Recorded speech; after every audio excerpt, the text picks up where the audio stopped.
Do you prefer a more compact, neat, smaller tie knot? Then you might want to consider the Windsor over the 4-in-hand.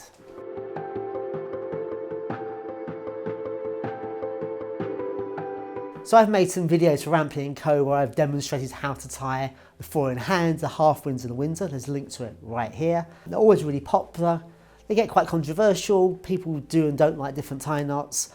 I've probably been quite controversial as well. I've always been quite anti-Windsor knot. But I'm actually feeling at the moment, I'm feeling a bit sorry for the Windsor knot. I think it deserves a revival and I'm quite enjoying wearing it again. One of the comments you get from people that don't like the Windsor knot, it's a big, chunky, ugly knot, and it doesn't have to be. Just to demonstrate that, both myself and the mannequin are wearing printed silk ties in exactly the same weight. This is a full Windsor, or a Windsor as it should be called, and that's a classic 4-in-hand. And as you can see, this is asymmetrical, mine is perfectly symmetrical, but this is a larger knot. So whether you want a larger knot or a smaller knot, whether you do 4-in-hand or Windsor isn't so important, it's more about symmetry. And I'm going to teach you now how to tie this knot, a Windsor knot, which is small, neat, yet still symmetrical. So how to tie a small and neat Windsor knot. So you go over once, and up, and over, around, and then for a second time, up and over.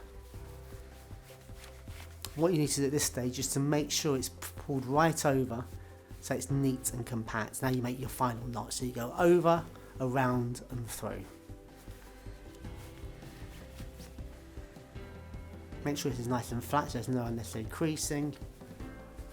Feed it through the knot neatly, and then this is really important, is that you tug up quite sharply while you're putting down. You get a lovely little dimple, nice, neat, symmetrical, not oversized, not bulky.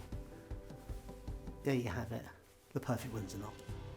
I hope you found it interesting. If you're a fan of the Windsor knot, I hope you've picked up a few tips on how to maybe get it a little bit neater. If you still don't like it and you're a 4-in-hand man, fair enough, but I hope I've given you something to think about. As always, put your comments below and hit that subscribe button.